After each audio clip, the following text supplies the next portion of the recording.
Graça e paz, meus irmãos, boa noite a todos. Eu estou aqui no templo da nossa igreja. Estivemos aqui para o culto de hoje, quarta-feira, mas a presença hoje aqui foi só minha, do irmão Gil Kleber e da Estezinha, filha do irmão Gil Kleber. Então nós cantamos alguns cânticos de louvor, adoração, e fizemos as nossas orações e terminamos o nosso culto. E eu aproveitei a oportunidade e continuei aqui, que eu quero trazer uma meditação da Palavra de Deus para esta quarta-feira, para esta noite. E eu quero convidar você a abrir a sua Bíblia no livro de Romanos, capítulo 12, e nós vamos ler aqueles 2 versículos tão conhecidos, que eu creio que os irmãos todos já conhecem, que é Romanos 12, verso 1 e 2. E esses 2 versículos, eles estão dizendo o seguinte: portanto, irmãos, pela misericórdia de Deus, peço que ofereçam o seu corpo como sacrifício vivo, santo e agradável a Deus. Este é o culto racional de vocês.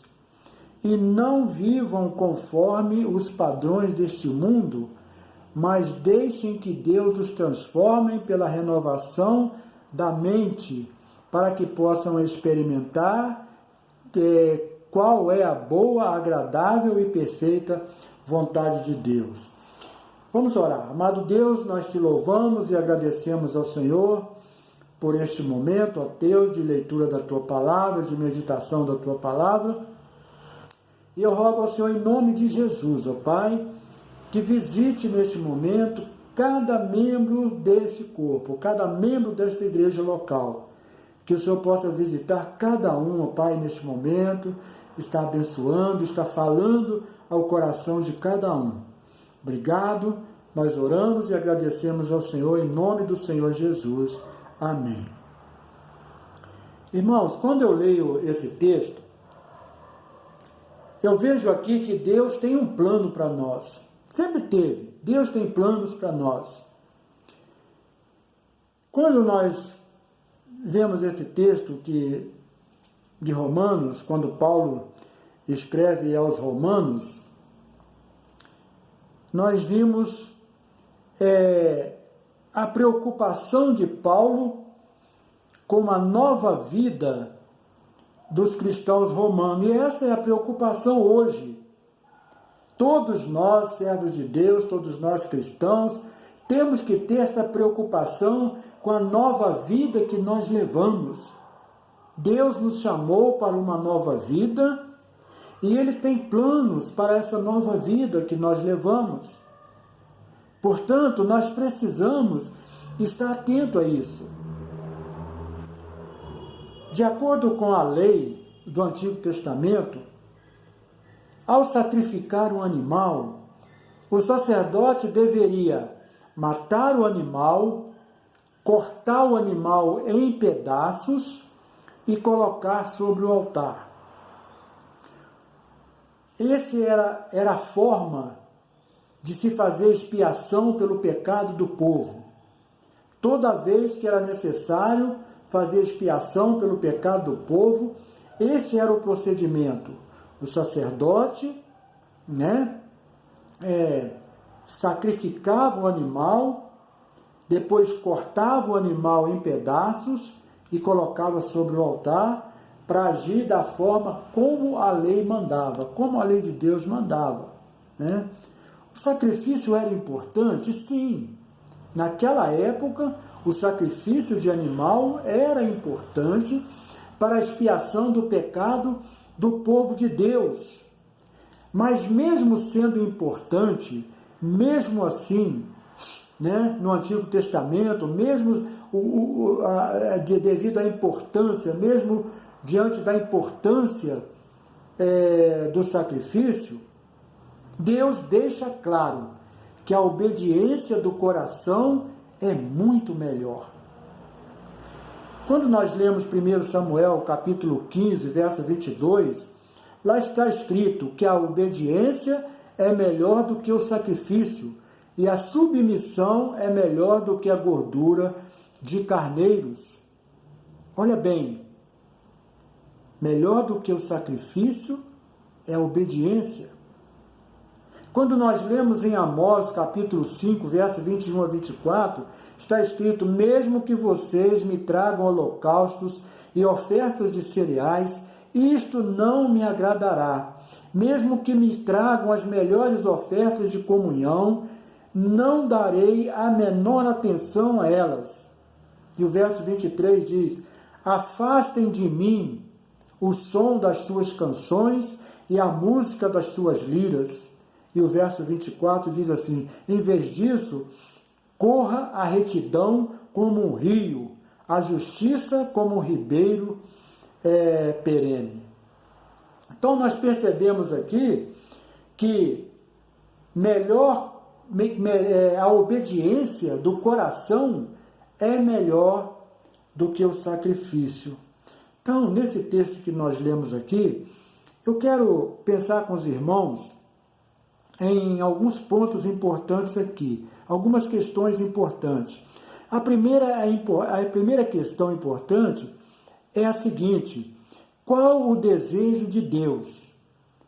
Quando nós olhamos para esse texto que nós lemos aqui, de Romanos 12, 1 e 2, eu pergunto: qual o desejo de Deus?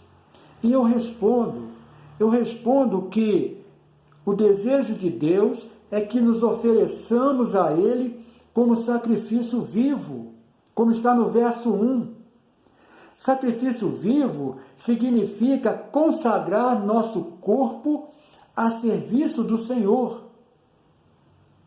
Quando o texto diz assim: portanto, irmão, pela misericórdia de Deus, peço que ofereçam o seu corpo como sacrifício vivo.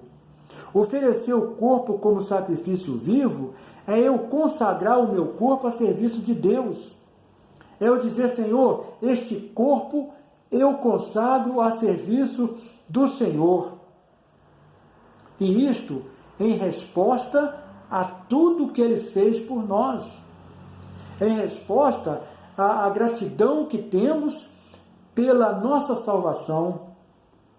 Em resposta à gratidão que temos por tudo que Deus tem feito por nós. Ou será que Ele não tem feito nada? Claro que tem. Deus está sempre fazendo o melhor para nós. Deus está sempre fazendo o melhor para aqueles que o buscam, para aqueles que verdadeiramente colocam o seu corpo em sacrifício vivo a serviço do Senhor. E a segunda questão aqui é: o que devemos então fazer? Primeiro, devemos deixar de lado os nossos desejos para servir a Deus. O que eu desejo não pode ser mais importante do que o que Deus deseja de mim. O que eu desejo para mim não pode ser mais importante do que o que Deus deseja para mim. Então, eu preciso renunciar à minha própria vontade para fazer a vontade de Deus. Isso é o que nós devemos fazer. Quando nós lemos o Evangelho segundo João, capítulo 12, verso 26, está escrito assim: quem me serve precisa seguir-me, e onde estou, o meu servo também estará. Aquele que me serve, meu Pai o honrará. Está vendo como é importante? Está vendo como é importante eu consagrar o meu corpo como um sacrifício vivo a serviço do Senhor? Porque desta forma eu estarei honrando a Deus. E todo aquele servo que honra o seu Deus é honrado também por Deus. Então, queridos, devemos colocar toda a nossa energia e recursos à disposição de Deus.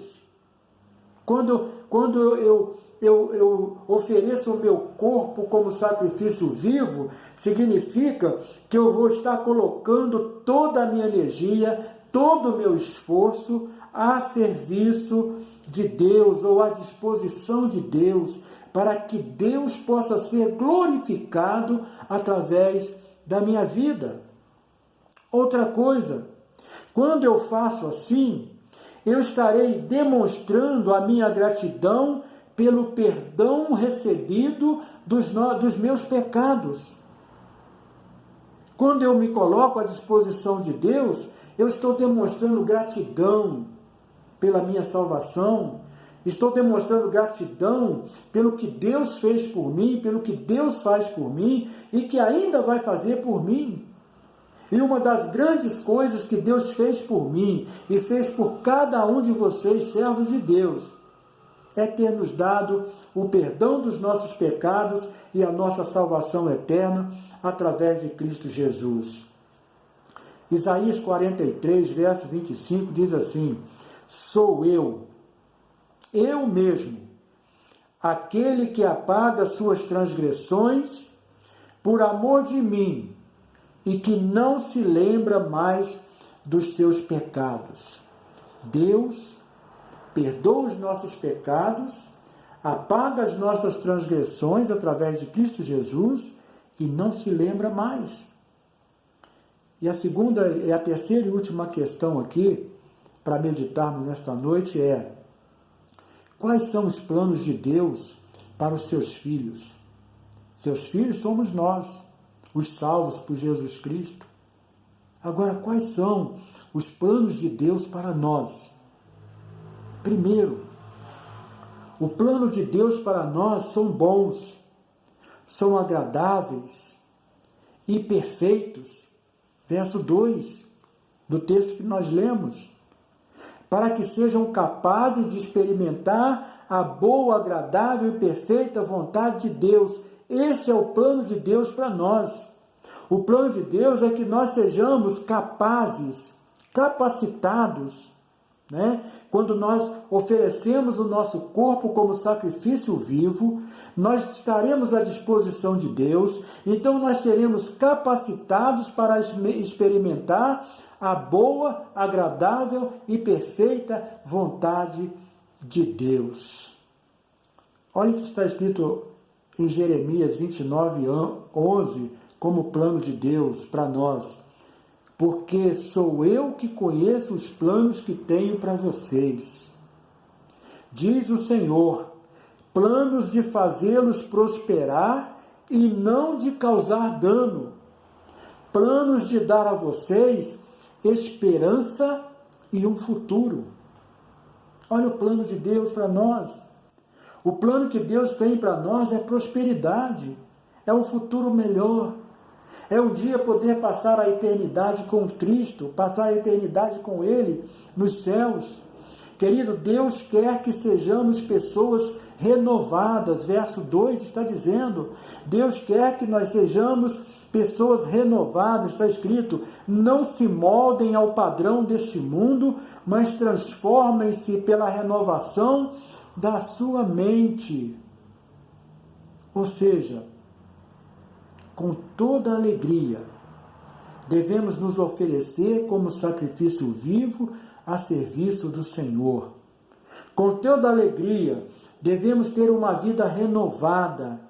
Com toda alegria, devemos não nos amoldar a este mundo, não fazer as coisas que o mundo está fazendo, não aceitar as coisas que o mundo está oferecendo. Pelo contrário, devemos ser transformados pela renovação da nossa mente. Esta mente renovada pela palavra de Deus, pelos ensinamentos da palavra de Deus. Portanto, querido, para concluir a meditação desta noite, que nós deixemos Deus transformar a nossa vida, nos transformar em uma nova pessoa, que nós devemos deixar Deus mudar a nossa maneira de pensar. Não podemos mais pensar como o mundo. Nós temos que pensar segundo os ensinamentos da palavra de Deus. Nós temos que pensar com mente renovadas pelos ensinamentos da palavra de Deus. Nós temos que pensar da maneira como Deus pensa. É possível evitar os costumes mundanos? É possível evitar os costumes mundanos. Mas também é possível, mesmo assim, continuarmos orgulhosos, cobiçosos, rebeldes, né? Orgulhosos, cobiçosos, rebeldes e arrogantes. Mesmo evitando as coisas do mundo, nós ainda corremos o risco de permanecer assim, orgulhoso, rebelde, arrogante. E sabe quando isso vai acontecer? Sabe quando isso vai deixar de acontecer? Somente quando o Espírito Santo renovar, reeducar e direcionar a nossa mente. Só quando a nossa mente estiver transformada, é então que nós seremos diferentes. É quando nós deixarmos o Espírito Santo renovar, transformar a nossa vida, transformar a nossa mente. Então, nós deixaremos de ser pessoas que vivem conforme o mundo. Nós deixaremos de ser pessoas arrogantes, pessoas cobiçosas, pessoas rebeldes, né? Pessoas que não valorizam as coisas de Deus, pessoas que não valorizam os cultos a Deus, né? Enquanto nós não tivermos a nossa mente renovada pelo poder da palavra de Deus, enquanto nós não tivermos a nossa vida transformada de acordo com o entendimento daquilo que aprendemos com a palavra de Deus, nós nunca seremos servos obedientes ao nosso Deus. Portanto, querido, deixe Deus renovar a sua vida. Deixe Deus renovar a sua mente, transformar a sua vida, para que então você possa ser um servo segundo o coração de Deus, um servo obediente e que verdadeiramente faz a vontade de Deus. Que Deus abençoe você nesta noite. Vamos orar. Amado Deus, muito obrigado por tudo o que vimos e ouvimos. Obrigado pela tua palavra lida e meditada nesta noite. Obrigado a Deus, porque a tua palavra tem nos ensinado, tem nos corrigido. A tua palavra, Deus, tem nos dado o direcionamento para uma mente transformada, para uma mente renovada, o direcionamento para uma vida transformada, o direcionamento para sermos verdadeiros servos do Senhor. Muito obrigado. Que o Senhor abençoe a todos quanto ouvirem esta mensagem. É a oração que eu faço em nome do Senhor Jesus. Amém. Graças a Deus.